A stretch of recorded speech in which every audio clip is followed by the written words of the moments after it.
Alright. Okay, well the first thing I'm going to do is I'm going to flint knap this obsidian point here. So let me just show you what I'm going to do. I have these two flakers with copper on the tips. I use this one for indirect percussion, which I don't know if I'll need to do on this. It'll probably be mostly pressure flaking. And then I have my tool kit. I've got my little leather pad that I made here, just gluing leather strips together. A saw, an elk antler billet, a Hoko knife, 2 antler pressure flakers. And those are probably going to be what I mainly use. Again, excuse me for the background noise. So let's get started. Let me put this camera back where it goes. And we can get started here. Okay. Alright, so what I'm going to do is I'm going to take my pad, my pressure flaking pad, and one of these antlers, and I'm just going to start taking off flakes and trying to shape this. Trying to shape this down to how I want it. So, this may get boring, but I'll show you what I'm doing here in just one second. So, as you can see, I'm already working this edge down, trying to get it a little flatter. It was kind of rounded out, and now I'm going to flatten it out. Down here I need to take some off, right here. Pull that piece of glass out of my finger. Obsidian's very sharp. You need to be very careful when you're doing this. I live in a cul-de-sac, and they're just doing circles around the cul-de-sac. So, again, sorry. It's driving me nuts. Obsidian is definitely easier to flake than really any other material that I've worked with. Here's an antler with a sharper point. Better for like smaller work.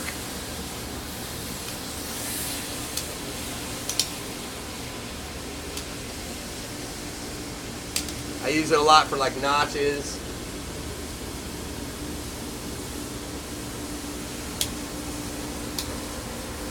My problem in the past has been that I'm very impatient. Because of this, I get points that look like crap. I hope I'm not yelling for no reason. It's very loud here, so.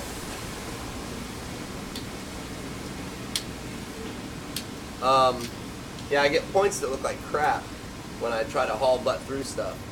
So lately, I've really just been working on patience. Okay, so you can see how that's more of a uniform flatness. I still need to mess with it down here a little bit. So let's try to get that off there.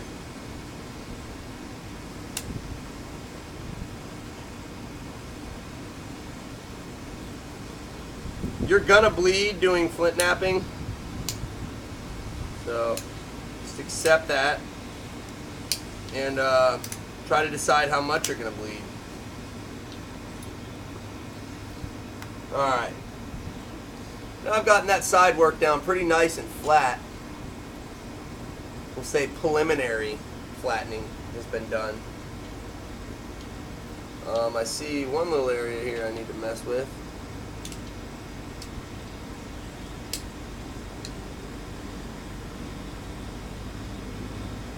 That's pretty much nice right there on this side.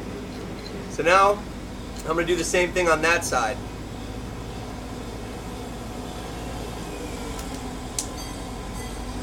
And we're just taking little flakes. Again, patience. Patience is a virtue when it comes to doing this.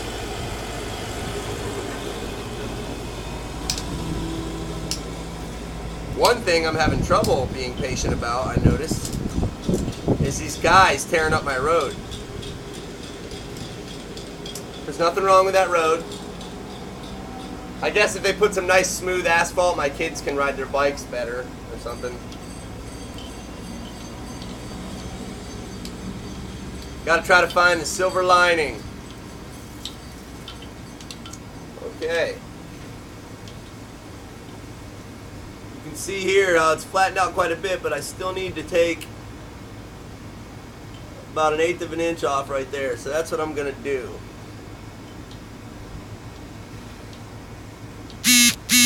Go back to my bigger tipped one. It's larger tipped, but it has a flat spot on it. I use this for my indirect percussion when I'm needing this. It's hard to explain, really. I'm not good enough to really explain it to you how it needs to be explained. So sometimes you need different tools. Okay, I still need to take a little flake off there. Pretty much this whole side needs to be a little straighter. So, just work it down. Stay patient. Be careful near the tips.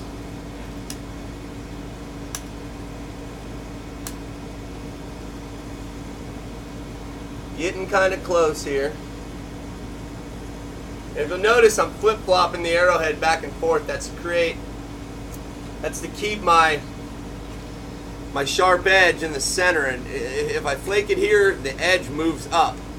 If I flake it, it's hard to explain. If I were to flake it upwards, bam, the sharp edge would move down. If I flake it down, the sharp edge moves up.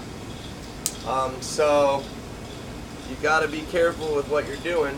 Also, you need to look for little ridges, because if you pop a flake off on a ridge, it can be good or bad. You can either take off some mass that you wanted to, like right here, or you can screw up and make the flint or obsidian point much thinner than you wanted it to be. I like my points to be a certain amount of thickness because I use them. I don't even own any target arrows anymore. I shoot into hay. Obsidian still can break in hay, but it's better for it.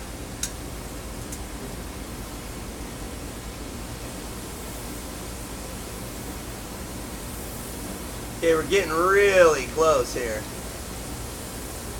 to my desired point shape. Just a little bit more needs to be taken off.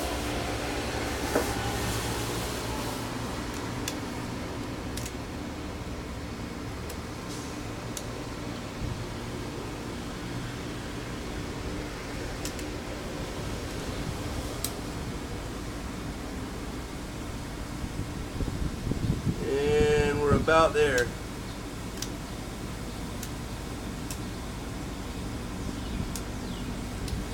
You'd be amazed at how precise you can get with abo tools. Antlers and I mean, copper's nice and it does stuff that you cannot do with antler. But well, I should say it does stuff easier than you can do with antler sometimes. But sometimes I have to break the antler out.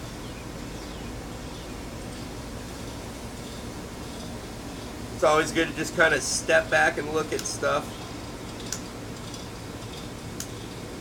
You have to remember the Aboriginal people, and I don't mean the Aborigines in Australia, I mean Aboriginal people, period. The North American Indians, the Europeans, you know, the Vikings, you know, whatever, whoever used flint knapping techniques, they, maybe not the Vikings as much, any Stone Age prehistoric people.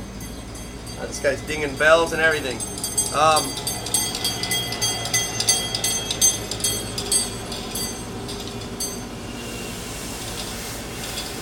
I'm sorry. It's making me a little upset. Anyway, they didn't have time. You know, they had time. They had plenty of time, but there was no clock. Tick, tick, tick, tick, tick, you know. forcing them to do things at a certain time ratio like we have today. They just got the job done. You know, when they'd go out hunting, they didn't have to be back by a certain time. They didn't pay to be on the land.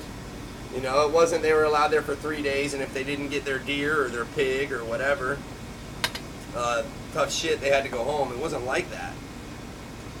So, you know, yes, they were successful with this stuff, and probably more successful than us today because they could stay there for a month and a half hunting if they had to. Okay, you really need to be careful. There was a flake sitting right here on the arm of the chair, and I put my arm down and actually got it in my elbow. But it's looking pretty symmetrical. I think I still need to work on this one side at the bottom. So we're getting there though.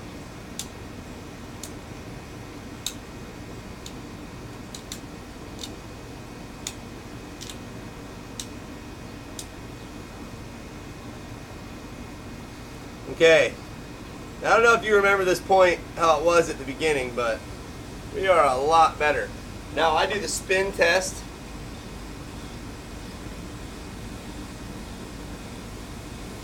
You want to make sure that it still spins nice at the point,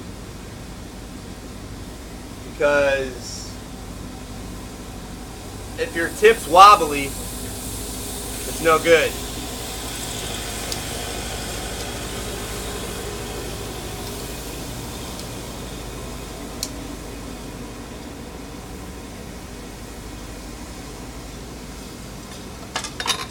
Getting very close to being done. Just a couple more seconds here.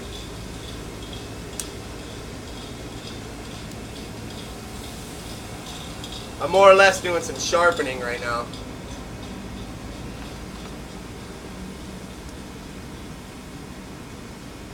Okay, I'm going to work on this point now. Right here, a little bit of lumping. It needs to get out of there. And I'll get that off there right now. There's a little bit of a turtle back on this point too, but there's not really a lot I can do with that at this point because it's already hafted to an arrow, and it's really not that bad. It does not affect the flight at all.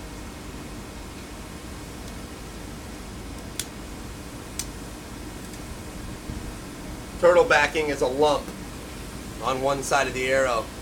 The way this obsidian worked out is there's like a ridge that runs kind of diagonally across the arrowhead. It's real thin right there and real thin over here, and there's like a thicker ridge.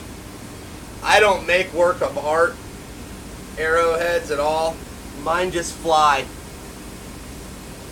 You know, and it's funny because it's real straight on this side and then it's almost got a curve on this side. But all in all, the arrow is straight. I'll show you in a second what I'm talking about. The arrowhead, I mean.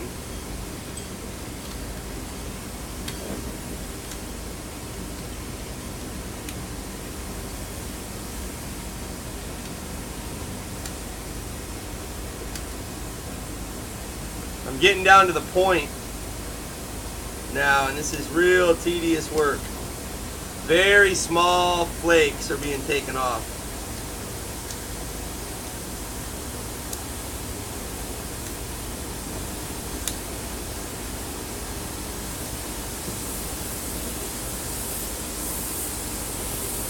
Because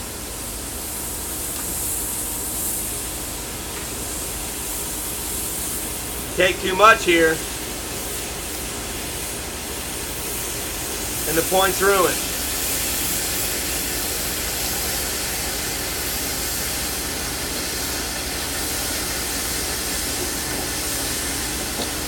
They'll be done in a minute, hopefully.